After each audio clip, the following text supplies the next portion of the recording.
Lepo pozdravljeni in dobrodošli v studiu EF.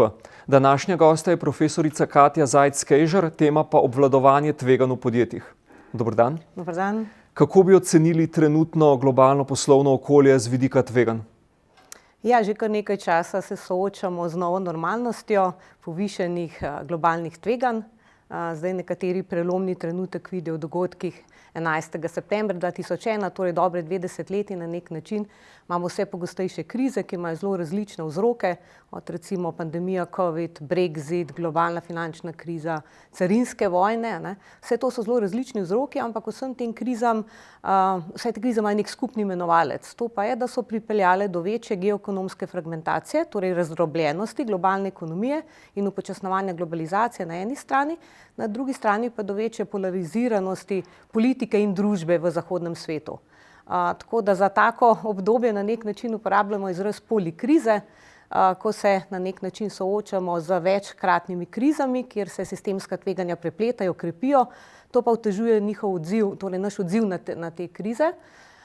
Istočasno se pa povečuje ranljivost podjetij, držav, zaradi vse večje povezanosti, medsebojne soodvisnosti, recimo v globalnih verigah vrednosti. Na eni strani to povečuje ekonomsko učinkovitost, vendar pa hkrati te dobaviteljske povezave tudi povečujejo ali pa so nek učinkovit kanal za prenos šokov. Tako da, če bi mogoče posebnost trenutnega globalnega okolja je pa, da so visoke vse komponente tveganj. Torej geopolitična, ekonomska, družbena, okoljska, tehnološka in varnostna tveganja. Predvsem geopolitična trenutno so tista, ki zelo močno vplivajo na poslovanje in na dogajanje na globalnih trgih. Torej nekega obdobja, ko so gospodarski subjekti na nek način lahko ignorirali geostrateške vidike, je mimo. Torej ključne kompetence postajajo, da se podjetja poznajo geopolitično situacijo, so sposobna predvideti dogajanja ali pa spremembe v poslovnem okolju in se hitro odzvati na to novo geopolitično realnost. Bi lahko rekli, da je tveganj več kot denimo pred desetletjem? Ja, kot rečeno, to obdobje povišanih tveganj lahko zaznavamo že vsaj 2 desetletji, torej vse pogostejše krize, neki vrhunci šokov negotovosti, ki se pa v zadnjem obdobju krepijo, torej v bistvu prepletajo in s tem seveda tudi krepijo to negotovost. Bi lahko morda izpostavili eno največjo krizo, s katerimi se soočajo podjetja? Zdaj, če pogledamo Evropsko unijo, recimo, je trenutno zelo ranljiva, predvsem zaradi padajoče konkurenčnosti in tehnološkega zaostanka, recimo za glavnimi tekmicami ZDA in Kitajsko. Hkrati izgublja geopolitični vpliv, vse pogostejše so kibernetske grožnje, napadi, recimo prekinitve dobavnih verig, recimo, predvsem so tukaj občutljive kritične surovine, energenti in pa visokotehnološke komponente. Ampak zdaj, če vzamemo zelo kratkoročni, trenutni horizont, potem je največ govora o carinskih vojnah trenutno, ki jo je ta teden sprožil ameriški predsednik Trump z uvedbo 25-odstotnih carin na uvoz iz Mehike in Kanade. To sta 2 najpomembnejši trgovinski ameriški partnerici, ki hkrati imata prostotrgovinski sporazum. Res, da je zdaj odloženo za 1 mesec to izvajanje, ampak carine na Kitajsko se že izvajajo. Torej, to tveganje seveda povzroča ekonomske stroške, ampak ne samo ekonomske, zato ker Trump carine ne uporablja samo v tem za klasičen namen zaščite domačih proizvajalcev, ampak kot pogajalsko orodje ali pa orožje in tudi neke grožnje, predvsem napram šibkejšim državam, kot se je izkazalo recimo Kolumbija, nazadnje tudi Mehiki, Kanadi. To pomeni, da stroški ne bodo samo ekonomski, ampak recimo ena pomembna je velika nepredvidljivost ameriške trgovinske politike, s tem pa seveda tudi ostalih držav. To je pa za podjetje zelo neugodno. Še bolj daljnosežne negativne učinki pa so, ker to naznanja ali pa pospešuje nek konec ali pa premik od na pravilih temelječega mednarodnega trgovinskega sistema proti na moči temelječem mednarodnem trgovinskem sistemu.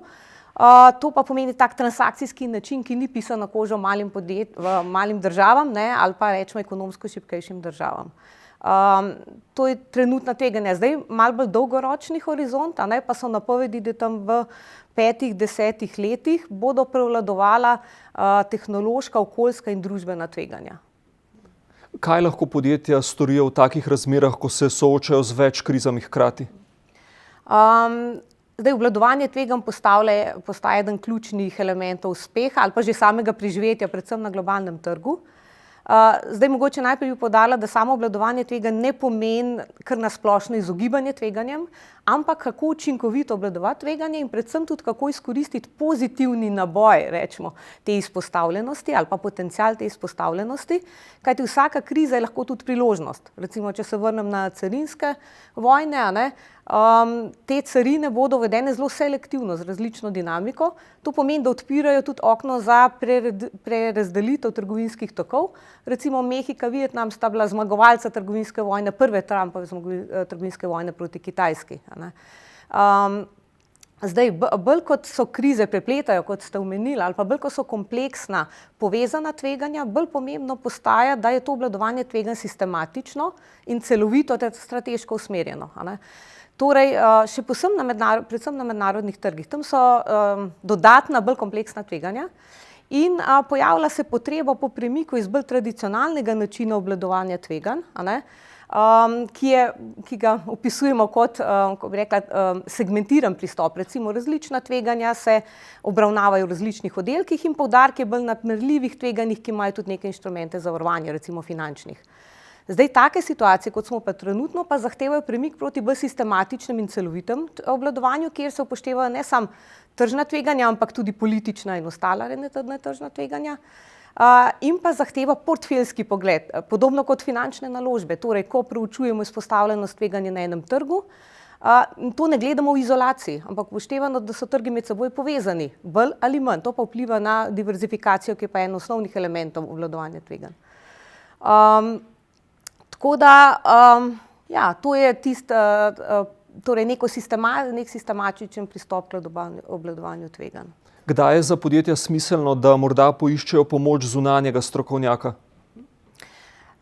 Zdaj, mogoče situacije, kjer se podjetja najpogosteje obrnejo na zunanje strokovnjake, je prav ta prehod, ali pa razvoj, zorenje sistema obvladovanja tveganj, recimo z vstopom na neke zelo zahtevne tuje trge, ali pa ko imamo veliko izpostavljenost, ali pa ko podjetje zelo hitro raste in zelo spreminja svojo internacionalizacijsko strategijo, je največji izziv, kako prilagoditi strategiji internacionalizacije ta sistem obvladovanja tveganj. Torej, to so najpogostejše, pa tudi recimo merjenje ocena tveganj, izpostavljenosti ali pa analiza odzivnih strategij je dostikrat tudi zelo analitsko zahtevna. Tako da odvisno od notranjih virov podjetja in znanja se potem odločajo, ali se bodo mogoče obrnila in poiskala pomoč zunanjih strokovnjakov. Skupaj s študenti ste pripravili tudi priročnik za obvladovanje tveganj na globalnih trgih. Ste izhajali tudi iz izkušenj slovenskih podjetij? Ja, že kar nekaj časa, več let v okviru predmeta Risk Management International Business, to je predmet na podiplomskem programu International Business. V okviru obveznosti pri tem predmetu študenti v sodelovanju s podjetji, tako slovenskimi kot tujimi, izdelujejo projekte obvladovanja tveganj pri vstopu na nek konkretni tuji trg in torej pripravijo oceno in plan odzivanja na tveganja.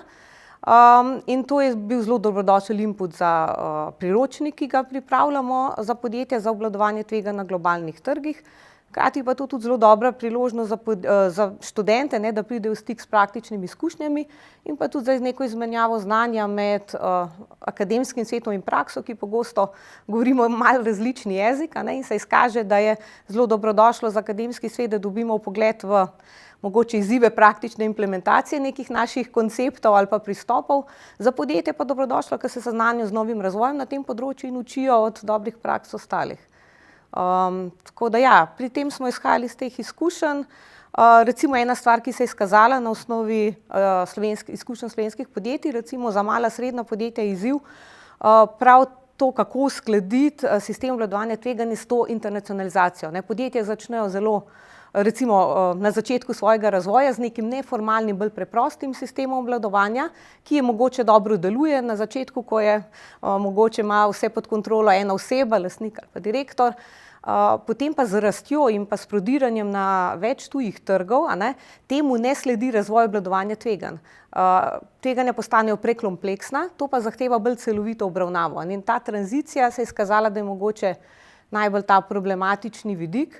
Res je, da recimo obstajajo zelo sofisticirani sistemi obvladovanja tveganj, IRM sistemi, ki niso vedno za vse primerni, za vsa podjetja, za vse organizacije, ampak vsa podjetja pa lahko v teh pristopih najdejo določene elemente, jih prilagodijo in izboljšajo svojo odpornost. Najlepša hvala za pogovor. Najlepša hvala za to priložnost. Hvala tudi vam, spoštovani gledalci. Spremljajte nas še naprej.